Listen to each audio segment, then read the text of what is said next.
Perkenalkan, nama saya Artina Buru Bukit, NPM 19150100048, kelas 11A21, Prodi PGSD Fakultas FKIP dari Universitas Quality Brastagi.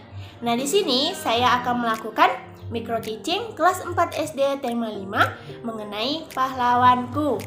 Nah, video ini adalah dasar untuk memenuhi tugas mata kuliah Pendidikan PKN kelas tinggi. Nah, yang saya hormati Ibu Juwita Tindaon SPD MPD selaku dosen mata kuliah Pendidikan PKN kelas tinggi. Nah, langsung saja kita masuk ke video selanjutnya untuk membahas mengenai materi kita, yaitu tentang pahlawanku. Nah, langsung saja kita masuk ke pembahasan mengenai pahlawanku. Jadi sebelum itu kita harus tahu dulu apa itu pahlawan. Nah, jadi pahlawan itu adalah lawan kata dari penjahat. Nah, pahlawan itu adalah gelar yang diberikan untuk seseorang karena telah berjasa dalam memperjuangkan dan mempertahankan kebenaran demi kepentingan orang banyak. Nah, kalau pahlawan dalam konteks kebangsaan dan kenegaraan adalah seseorang yang diberikan gelar karena dia telah memperjuangkan kemerdekaan Republik Indonesia. Nah, kalian harus ingat dulu tanggal berapa hari pahlawan. Ayo, tanggal berapa? Nah, hari pahlawan jatuh pada tanggal 10 November. Nah, selanjutnya kita bahas mengenai jenis pahlawan. Jadi pahlawan itu memiliki golongan. Yang pertama itu adalah pahlawan perintis kemerdekaan. Nah, ada banyak. Salah satunya itu adalah Jenderal Sudirman, Jenderal Diponegoro, dan sebagainya. Nah, yang kedua itu adalah pahlawan kemerdekaan nasional. Nah, salah satunya adalah Sultan Hamengkubuwono IX dan Yos Sudarso. Lalu yang ketiga ada pahlawan proklamator. Nah, pahlawan proklamator diberikan oleh siapa? Nah, diberikan kepada Insinyur Soekarno dan Muhammad Hatta. Dan yang keempat adalah pahlawan kebangkitan nasional. Nah, salah satunya ada Sutomo, Ki Hajar Dewantara, dan sebagainya. Baru yang kelima ada pahlawan revolusi dan pahlawan Ampera. Nah, salah satunya itu ada Letnan Jenderal Haryono, Jenderal Panjaitan, Jenderal Sutoyo Sismomiharjo, dan sebagainya. Itulah sebutan bagi pahlawan-pahlawan Indonesia. Nah, selanjutnya kita masuk ke pembahasan nilai-nilai Pancasila. Nah, Pancasila itu ada berapa sila? Ya, ada 5 sila. Yang pertama itu ketuhanan yang Maha Esa. 2. Kemanusiaan yang adil dan beradab. 3. Persatuan Indonesia. 4. Kerakyatan yang dipimpin oleh hikmat kebijaksanaan dalam permusyawaratan perwakilan. 5. Keadilan sosial bagi seluruh rakyat Indonesia. Nah, kelima tersebut, sila-sila tersebut terdapat nilai-nilai yang terkandung. Nah, kita bahas satu persatu ya. Nah, yang pertama itu nilai ketuhanan yang Maha Esa. Itu mengandung arti adanya pengakuan dan keyakinan bangsa terhadap adanya Tuhan pencipta alam semesta.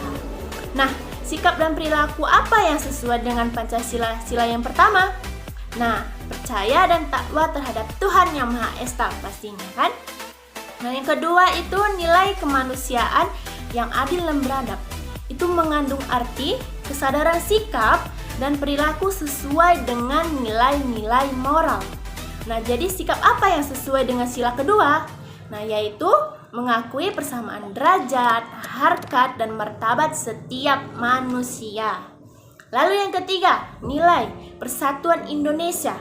Mengandung makna usaha ke arah bersatu dalam kebulatan rakyat dalam negara kesatuan Republik Indonesia. Nah, sikap apa yang sesuai dengan sila ketiga? Yaitu sikap saling menghargai antara suku, agama, ras, dan golongan. Lalu yang keempat, nilai kerakyatan yang dipimpin oleh hikmat kebijaksanaan dalam permusyawaratan perwakilan. Nah, di sila tersebut mengandung makna suatu pemerintah dari rakyat, oleh rakyat dan untuk rakyat dengan musyawarah dan mufakat. Nah, sikap apa yang sesuai dengan sila keempat? Yaitu menghargai perbedaan pendapat.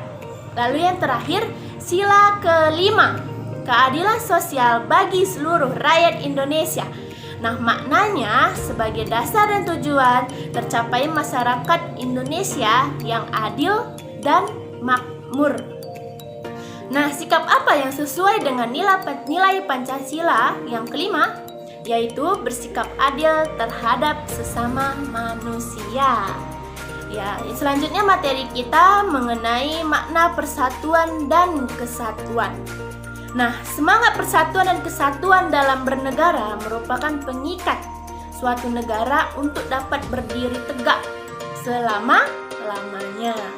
Nah, untuk tegaknya persatuan dan kesatuan, maka Pancasila dan Undang-Undang Dasar 1945 dijadikan sebagai landasan. Nah, persatuan dan kesatuan mengandung arti bersatunya beragam corak menjadi satu kebulatan yang utuh dan serasi. Nah, apa contoh dari makna persatuan dan kesatuan? Yang pertama itu misalnya Festival Budaya Nusantara, yang di dalamnya terdapat berbagai suku, bangsa, ras yang tetap bersatu.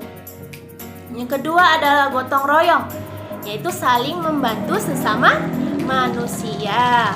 Lalu yang ketiga ada toleransi dan hidup berdampingan dalam perbedaan.